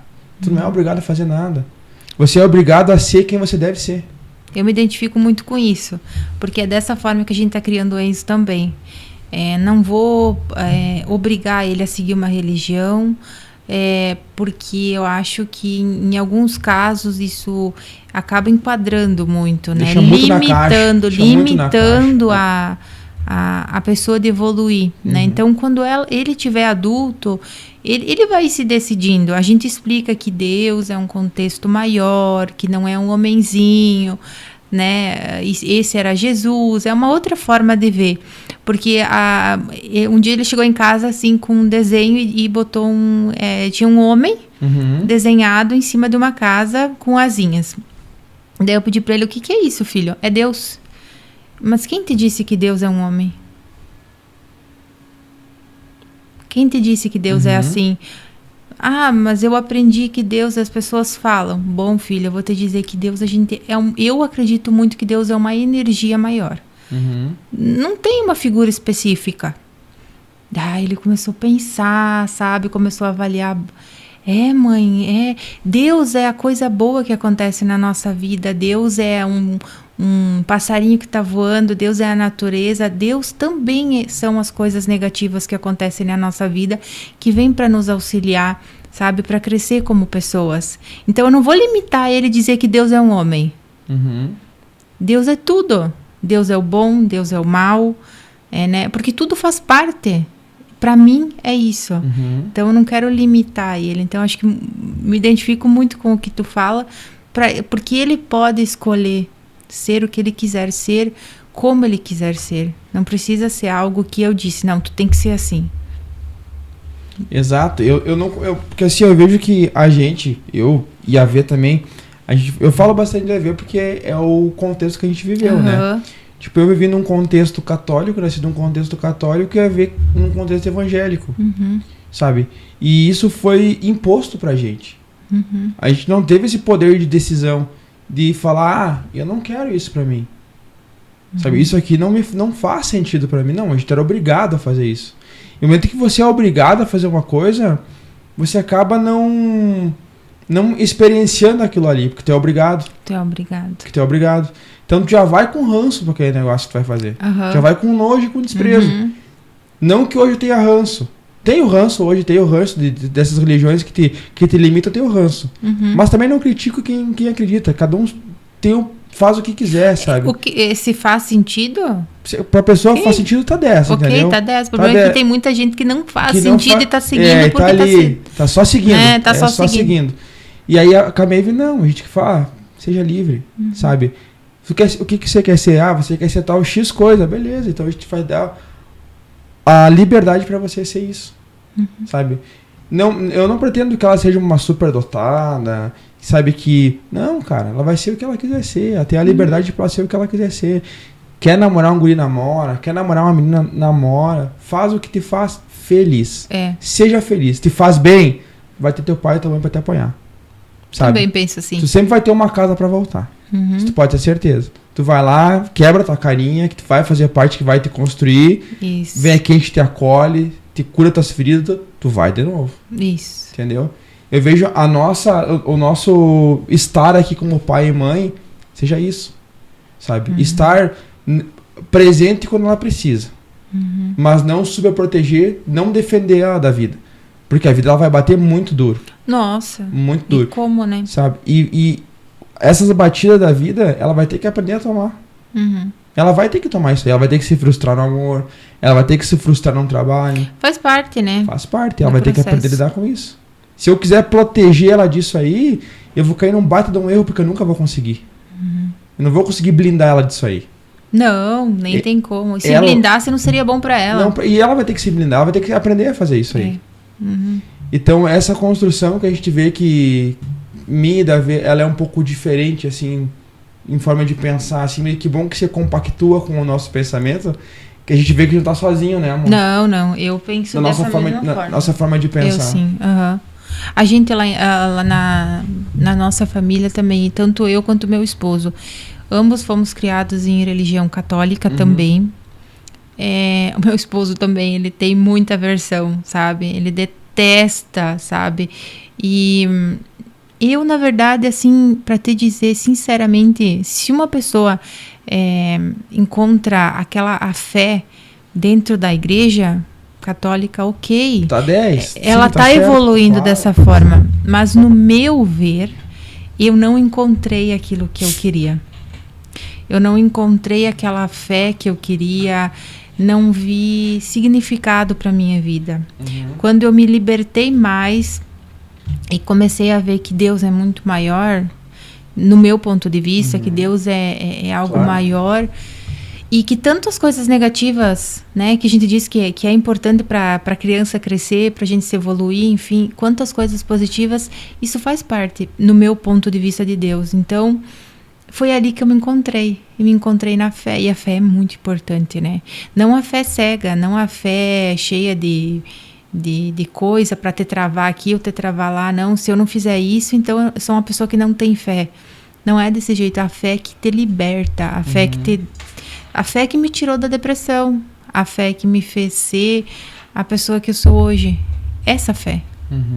Sabe? Essa coisa boa, aquela vontade, a intuição de seguir, sabe?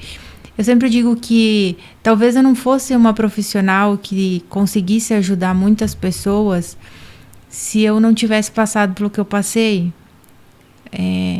Eu passei, eu me tratei, eu superei e hoje, com a minha experiência, eu consigo detectar bem fácil quando uma pessoa está passando por um momento semelhante. Claro, porque tu consegue visualizar o cenário que você passou, né? Não é só a teoria. Só que eu vou sem a minha dor, porque eu me tratei tanto que eu curei. E às vezes tem pessoas que... eu vejo muitos profissionais, eles estão lá tentando tratar o paciente e o paciente não evolui. Por quê? Porque eles estão na dor. Eles não se curaram. Eles não se curaram. Eles não se curaram, então tu não consegue. Eu vejo, profissionais que ficam às vezes 7 anos, 8 anos com o paciente. Eu fico indignada com isso. Né? A não ser que seja um caso muito grave, que precisa de acompanhamento, uma esquizofrenia, que precisa de acompanhamento para o resto da vida. Tu segurar um paciente muito tempo não faz sentido sem uma melhora significativa. Sim. Por quê? Porque esses profissionais estão tão doentes quanto o paciente que está lá. Tu vê, né? Como é que pode, né? E a pessoa não entendeu isso, né? Ou o profissional não entendeu isso, não. Né? Ele não entendeu isso, né? Conheço N profissionais que nunca fizeram uma terapia. Eu lembro de ter passado por uma psicóloga quando eu tinha... acho que uns 8 anos. Que eu era muito hiperativo, né? Bom, tu lembra, né? Não parava. E eu lembro de algumas passagens, assim, eu lembro que eu ia fui algumas psicólogas, não lembro da conversa, né? Mas eu lembro que eu passei um período numa psicóloga, assim. E sempre teve aquele preconceito com o profissional da psicologia, né? Sim. A sociedade teve da psicologia, da psiquiatria, da terapia. E se for ver, é um preconceito instituído socialmente, né? Porque todo mundo vai passar por uma terapia. Todo mundo. Sem exceção. Sem exceção. Mas eu não preciso. Não, todo mundo precisa. Todo mundo precisa, todo mundo tem questões para olhar, todo mundo tem que se conhecer. Porque é que nem aquela história que a gente tava falando antes. Tu acaba fazendo e atraindo coisas pra tua vida e tu nem sabe por quê. Então, no momento que tu conhece, entende aquela questão, tu consegue lidar com ela diferente. E isso é tirar a viseira. Exato. Aí você vai em alguém que é capacitado em pegar esses pontos chaves, né? De você contar a sua história e ele falar, essa história aqui se identifica com essa aqui, com esse problema aqui, e a gente consegue resolver, sabe? Você vai conseguindo ajustar a vida da pessoa para que ela melhore. Então a terapia, a psicologia, a psiquiatria, claro, em seus níveis, né? Mas são essenciais para a vida em sociedade, em comunidade. Sim, muito importante. E nesses casos de terapia e entrevista com o paciente, qual foi o caso mais severo que tu pegou assim até hoje? Em questão de psicologia e terapia? Caso mais severo? Em que sentido, assim? No sentido assim de falar assim, esse caso aqui tá difícil de resolver. Vamos ter que trabalhar de várias formas para conseguir resolver esse problema. Eu acho que um dos casos, assim, que eu me lembro mais complexos de olhar foi de uma criança, em que essa criança já tinha uma certa idade, né, para ter comportamentos bem diferenciados. Por exemplo, ela tinha 6 anos e ela tinha comportamentos de 2 aninhos. Ela se comunicava bem, falava bem, mas não conseguia ir no banheiro. Ela não socializava. Eram questões que quando eu fui ver, eu acho que a terapia sistêmica me ajudou muito nesse sentido, não só comportamental, porque eu fui além, eu consegui ver que o problema e a situação não estava tão relacionada com a criança como estava com os pais.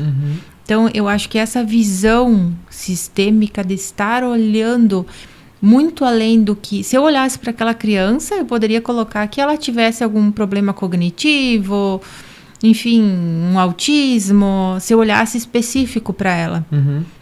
Mas eu fui muito fundo nos pais. E quando os pais mudaram muito o comportamento deles, a criança... Virou. Nossa. Você vê, né, que é olhar o sistema, né? Que tipo, como você falou, o sistema é um todo, né? Você olhar o todo todo o contexto que a criança está encaixada, né? Sim. Ela tá num contexto de pai, mãe, vovó, caso tenha, né? Ou algum familiar próximo que conviva. É um contexto familiar, né? Então tu olha todo o sistema. Isso é complexo, né? E era uma criança muito hiperativa. E ela não tinha comportamento semelhante à idade. E tinha dificuldades em tudo. Então, foi um caso assim que eu fiquei pensando, nossa, mas eu tentei de tudo quanto eram teorias tradicionais com aquela criança e não tinha muita evolução. Evoluía um pouquinho e regredia um pouquinho. Aí quando eu fui mais na área sistêmica mesmo da constelação e comecei a olhar com aquele olhar diferenciado, não, vamos olhar mais para esse pai, para essa mãe. Até a mãe fez constelação. Né? Foi uma sugestão, não fui eu que fiz, foi numa outra profissional que fez. Nossa, a criança mudou assim, foi incrível de ver, sabe? Ela teve uma evolução gigante e provavelmente se isso não tivesse sido olhado, ela teria tido um atraso, uma dificuldade, ia ter paralisado a vida dela nessa idade, né? Sim. Não evoluiu. E então foi bem interessante. Era um caso bem grave, assim, sabe? Bem grave. Não, é punk esses casos, né? Quando chega um caso assim, né? Porque tu não sabe... Como eles são pequenos, então aí os pais chegam e jogam, ó. Né? Vai aqui e resolve, porque o problema tá na criança, né? Resolve aqui com ela. Eu não sou o problema. Não, eu não sou o problema. E o problema tá na criança, não resolve com ela. Porque, nossa, essa criança, meu filho não tá fazendo isso, não quer fazer aquilo. Claro. Daí, é sempre jogado na criança, mas não tem nada a ver com isso, sabe? A criança é só um reflexo, ela é uma esponjinha. O que ela tá vivendo em casa, ela tá repetindo. Exato. De alguma forma.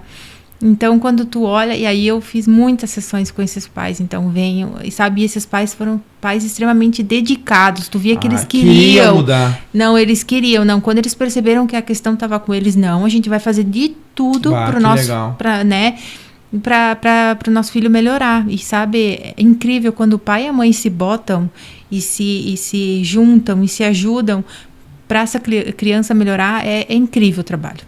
Ah, que legal. Já tem em compensação outros que não, né? Sim, que esses eximem, né? Chegou no meu, tocou no meu aqui, já, então deixa assim como tá e vamos, não quero que toque no meu. Que loucura, né? Viu, Sinara, tu conhece o Hotel Belé? O Hotel Belé é um apoiador nosso, sabia? Ah, que legal! Claro! Divulga pro pessoal lá na tua cidade, lá, quando vierem. Vou divulgar. Vierem pra Getúlio tomar uns tragos aqui nos barzinhos e ficar no Hotel Belé. Vou divulgar, com certeza.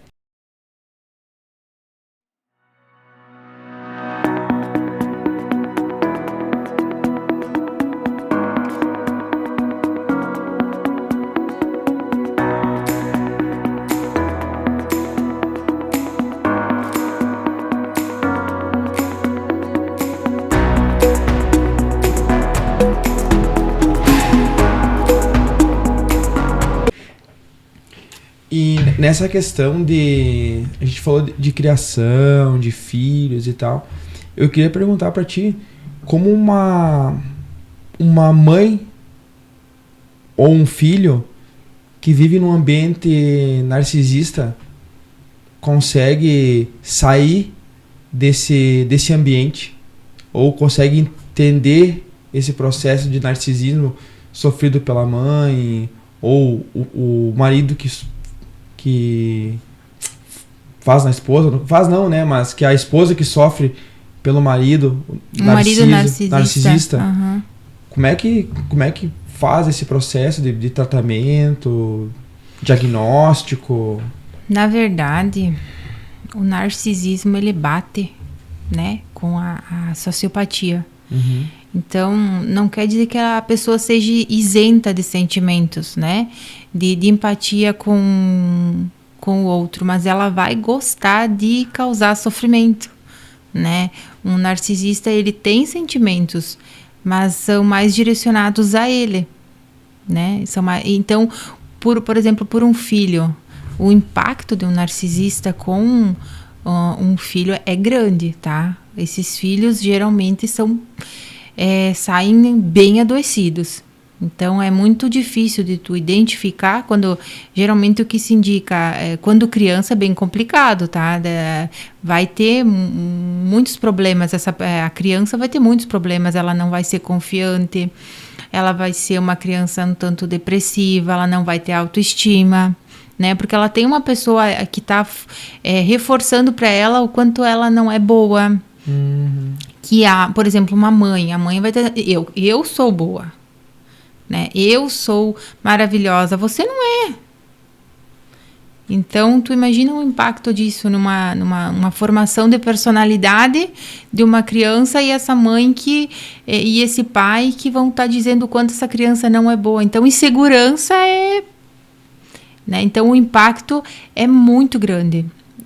Como que ela vai tratar? Um dia identificar, fazer terapia, tratar, olhar para cada situação específica e se afastar desses pais. A única forma é o afastamento. Isso. O narcisista não tem cura. Não tem cura? Não.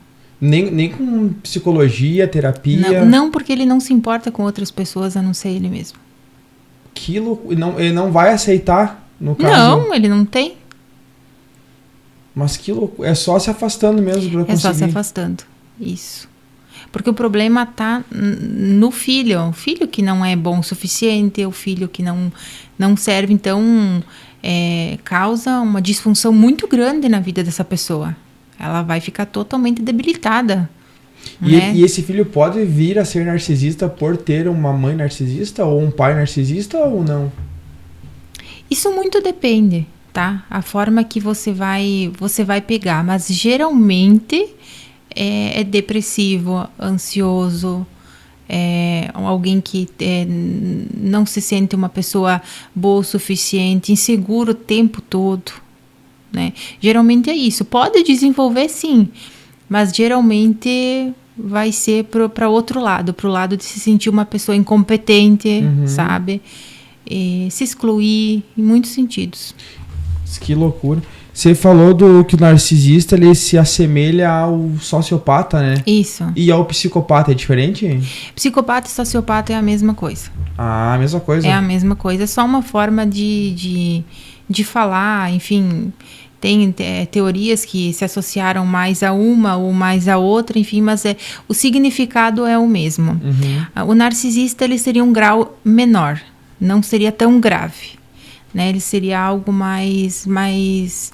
menos pesado, eu diria assim, né? Um pouquinho menos. Ele tem um pouco mais de sentimentos, né? E o sociopata já não tem. Mas também, dentro da sociopatia ou psicopatia, existem graus, né? Existem os mais graves, totalmente isentos de sentimentos e perversos, né? E existem os que são menos, né? Então, vai depender muito do grau. Mas isso aí é um transtorno, é alguma parte neurológica que não é ativada, que não tem... É personalidade. Personalidade. Isso. Tanto que a sociopatia e a psicopatia, elas não são consideradas doenças, patologias. É personalidade. É personalidade perversa. É personalidade que gosta de causar sofrimento no outro. Então, é uma personalidade. Ele é assim. E já pegou algum caso assim? Nunca estipulei o grau, tá? Mas já teve casos, sim. Já teve casos em que pessoas totalmente isentas de sentimento e vinham lá na sessão para me testar. Sério? Isso, para me testar, para ver o quanto eu era boa, se eu era... sabe, para testar. Mas, tipo, pra testar, tentar manter um controle. Isso, porque na verdade como não tem cura, não tem tratamento, né? A pessoa vem para ela tentar provar que ela é melhor do que na verdade ela se sente melhor, ela já sabe que ela é melhor que todas as outras pessoas, mas é uma forma de perversidade, sabe? Ou porque o sistema indica que alguém, né, vamos dizer, a sociedade, né, para ela se dar, o psicopata só vai em terapia ou para ele aprender alguma coisa, ou porque ele tem algum benefício, né, para ele pegar alguma coisa para causar dor, porque ele gosta, ou para ele ter algum benefício da sociedade, que é alguma coisa que vai dar algum benefício. Porque senão ele não vai, porque o psicólogo, o psiquiatra é tolo para ele. É um ser inferior. Isso, muito. Muito superior. E aquele caso daquele serial killer do canibal americano, ele não foi diagnosticado como psicopata, né? O Dahmer. O Jeff Dahmer. Isso, ele não foi, né? Esquizofrenia. Uhum. Mas que bárbaro. E o Ted Bundy também? Não, o Ted Bundy é psicopata. É psicopata. Ele era psicopata. Ele era isento de sentimentos e ele tinha prazer né? O prazer dele era causar sofrimento nas mulheres, era matar, enfim. Mas que bárbaro, né? É. E aqui no Brasil tem alguns casos de psicopatas também, né? Que foram presos e tal. Diz que o Fernandinho Beiramar, ele era um psicopata, né? Foi diagnosticado como um psicopata, né? Sim. Foi até isolado da... Teve mais um que eu acho que o Globo Repórter fez alguma reportagem, se eu não me engano. Agora eu não me recordo o nome. E aí as pessoas perguntavam para ele, né? Ele dizia que matar 1, matar 2 ou matar 3, para ele pouca diferença fazia. Você vê? E é irreversível esse quadro. É irreversível.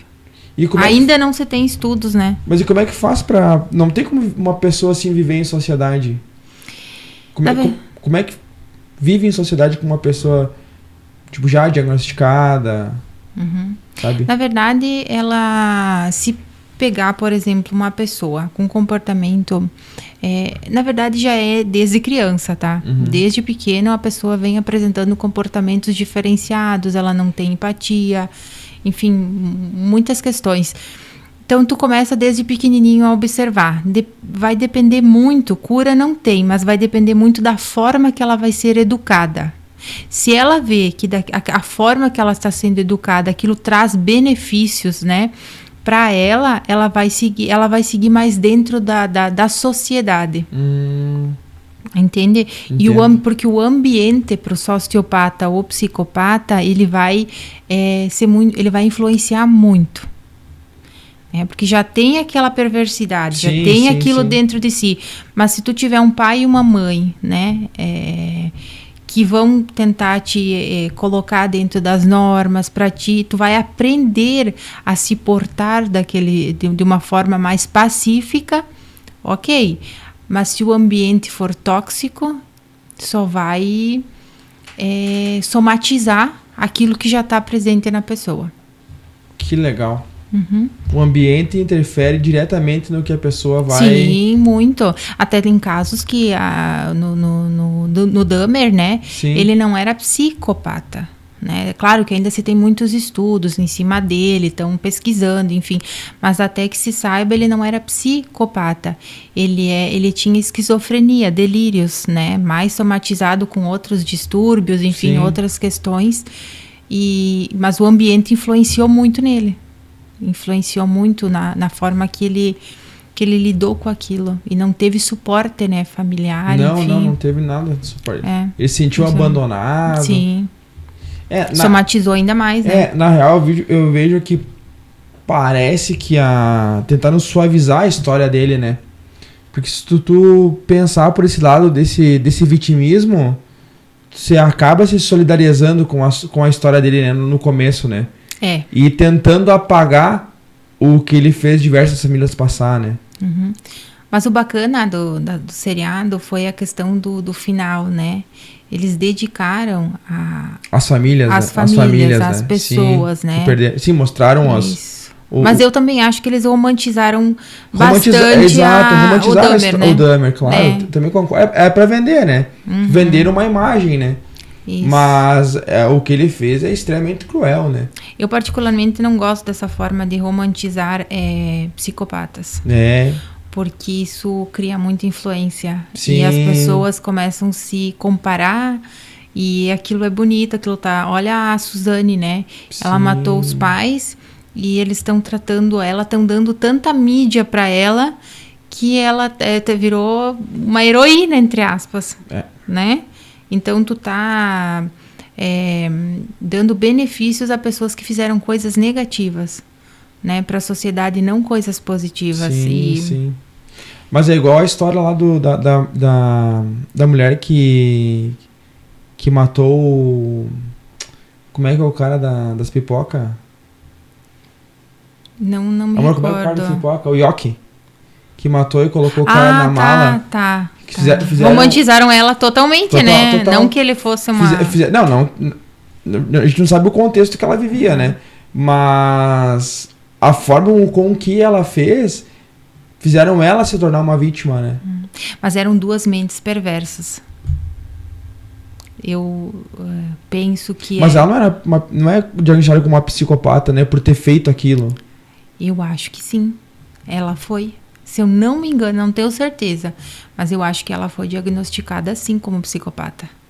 A Suzane não foi. Não foi? Não. Mas a Elisa, né? Eu acho que é Elisa o nome dela. É Elisa. Não? Não, a Samudio é aquela do Bruno. Isso. O goleiro Bruno. Isso. A Elise. Elise. Acho que é Elise. Alguma coisa assim nesse sentido. Mas ela foi diagnosticada sim como psicopatia. Mas aí veio o ambiente social. Que ela somente conseguiu externar essa psicopatia naquele momento que ela foi... Matsunaga. Que no momento que ela conseguiu exteriorizar essa psicopatia, no momento que ela se sentiu influenciada pelo ambiente que ela vivia. Porque eu acho que ela não teve nenhum outro homicídio antes disso, né? É que na verdade... Ele foi o primeiro, no caso, né? Mas se tu for ver, não é só... uma pessoa não é só psicopata por matar outras pessoas. Sim. Existe todo um outro... o graus, entende? O que mata já é o grau elevado. Sim. E ainda mais que nem o Ted Bundy, né? Que ele matava ainda com grau de perversidade. Sim, ele tinha prazer em causar aquilo. Sim. Então, ele é um grau bem elevado. Existem psicopatas, por exemplo, dentro de instituições. Sabe aquela pessoa que onde passa leva confusão? Uhum. Ela vai por baixo, vai falando, vai levando confusão, puxa pro meu lado, sabe? Essas pessoas que dão golpes são psicopatas em grau mais leve. No caso dela, é genético. Na verdade, a psicopatia é uma coisa bem complexa de se falar. Mas é algo genético que é estimulado pelo ambiente. Também, né? Existe uma forma de regredir, de amenizar, que é a questão de como tu é criado, né? Vai só somatizar, dependendo do ambiente. No caso da Elise, o ambiente dela já era tóxico, né? Porque ela foi abusada, violento, enfim. Mas não estou dizendo que todo mundo que vai para prostituição é psicopata, tá? Mas no caso específico dela, ela era uma pessoa que manipulava através disso. Ela conseguia o que ela queria. Então, ali já vem toda a questão. E não é todo mundo que, eu briguei com meu marido, eu vou dar um tiro na cabeça dele. Claro. Ou no caso, eu vou picar ele em pedaços. Sim. Ali que entra mais a perversidade. Não é só o tiro. Porque o tiro poderia ser algo de autodefesa. Né? Tu entende disso mais do que eu. Sim. É autodefesa. Mas o requinte de perversidade dela foi... Sim, o ato posterior, né? O posterior. Porque, se fosse autodefesa, dá um tiro ali, beleza, liga tranquilo, mas aí o que ela fez posterior, picar o cara, botar numa mala. Com calma, com tranquilidade. Aí depois o pessoal foi lá, ela abriu a casa, sabe? Isso. Tipo, essa frieza, né? Isso, essa frieza. Essa E frieza. o requinte de perversidade, né? De gostar de fazer aquilo, não sentir, enfim. Mas aí Porque era uma pessoa próxima dela, era o marido, Sim, né? Ela, o sim. esposo, por mais que ele não fosse uma pessoa maravilhosa, né? Que no caso não era, porque ele também tinha o grau de maldade, enfim. Mas era mesmo assim, né? sim, mas mesmo não justifica, né? Não. Picar o cara no meio, né? No meu ponto de vista, né? Claro, Existem claro, outros claro. Sim, pontos sim, de sim. vistas. Mas é legal ver esse olhar mais técnico sobre mais uns fatos assim que meio que marcaram a história, né? Se for ver, porque você não é normal. Uhum. E tu lembra aquele caso, não vai lembrar, em Erechim também, que acabaram matando um cara e cortando ele no meio e jogando num bueiro? Ai, não lembro. É só por cima, assim, bem sucinto. Não cheguei aí a fundo não ver cortaram ele no como. meio, cortaram todos os pedaços. Cortaram todos os pedaços do cara. Botaram dentro do saco de racha. Exato. Então tu vê que só que daí mais no interior aqui o pessoal não comenta tanto, né? E também não tinha dinheiro quem morreu, né? Aí não... Faz muito sentido. Mas também mataram, picotearam todo o cara e colocaram... Porque eu fico pensando, agora me surgiu uma dúvida. E naquele presídio de Pedrinhas, lembra que estourou aquela rebelião, aquela vez lá? Acho que faz alguns anos atrás, que foi um troço horrendo dos presos se decapitando, se cortando. Então acho que essa situação específica, ela... Não sei se chegou a aflorar os psicopatas que tinham ali, mas sim aflorou o pior do ser humano.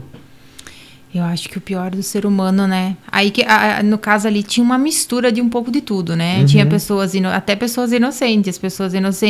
Tinha psicopata, tu pode ver que tinha líderes. Você lembra desse fato? Eu lembro. Assim, sucinto, mas enfim, eu lembro, mas uma rebelião em si, existem muitas questões, né? Então, e sabe, o que prevalece realmente é o psicopata ali dentro, porque é ele que vai causar o estrago maior, ele que vai manipular, ele que vai fazer os grupinhos, é ele que vai dar as ideias, né? Então, acaba que até pessoas que não têm a psicopatia, mas que estão ali, elas vão tentar se defender, ou para não morrer, elas vão acabar fazendo coisas, né?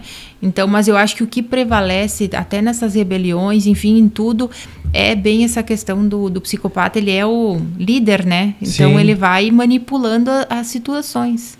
Mas você vê como não sei se chega a ser um prejuízo para a sociedade, né?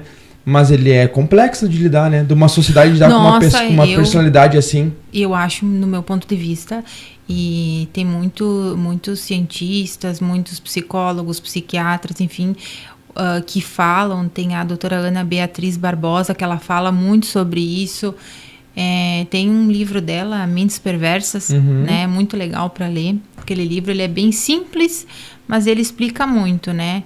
E o quanto que é impactante, né, essa questão da psicopatia na sociedade, né? O quanto que ela vai trazer prejuízos, e não são poucos, a maioria das questões que prejudicam a sociedade, enfim, tem muito relação com psicopatas no poder. Tá, no poder. É que eles alcançam, né? Sim. Eles são isentos de sentimentos, eles vão passar por cima de qualquer pessoa. E vão manipulando. E vão manipulando, eles vão passando por cima, né? Eu, por exemplo, se eu passar por cima de alguém, depois eu vou ficar pensando, nossa, mas Sim, vai ficar com uma culpa. Isso, com algum remorso, ou enfim, alguma coisa que vai... Mas a pessoa que ela é isenta de sentimentos, ou até que gosta... Sim, né? sente prazer. Sente prazer em fazer isso, pra ela é prático, então ela vai subindo, né? Então, existe muito psicopata no poder. Mas que loucura. E o estrago é grande. E você atende aonde? Se alguém quiser fazer uma consulta contigo, se tratar, fazer uma terapia sistêmica, ou uma psicologia familiar, com terapia de casal, como é que a pessoa pode acessar você? Eu atendo na cidade de Áurea, né? É uma cidade perto de Erechim. No momento eu tenho um consultório, mas a gente está construindo uma clínica. E nessa clínica vão ter vai ter várias áreas. A gente vai ter a psicologia, né? Avaliação de neuropsicologia, que é eu que faço. Vamos ter fono, vai ter psicopedagoga. E em outra parte, como é uma terapia de psicologia e terapias integrativas, a gente vai fazer também reiki, vamos fazer constelação familiar, vai ter microfisioterapia, que é legal. com uma fisioterapeuta, enfim, massagens de todos os tipos, massagem com pedras quentes, não sei se você já ouviu falar. Já ouvi. Então, a gente vai ter um espaço bem interessante, né? Vamos fazer separado as áreas, mas vai ter um espaço que junta elas, né? Enfim, e quando a pessoa achar necessário, enfim, ir para a área mais a área da psicologia, fono, né? E na outro lado vai ser mais a parte de alternativo. E tem um telefone para o pessoal agendar, se o pessoal quiser agendar. É 54 996 07 42 34. Show de bola, Sinara. Viu? Já quero te convidar para um próximo pod sobre terapia de casal. Vamos fazer. A gente vai fazer um pod só sobre terapia de casal. Isso aí. Vai ser muito bom. Vai ser muito legal. Certo? Obrigado por ter vindo. Obrigada. Tudo de bom. Tudo de bom para ti também. Gratidão. Gratidão.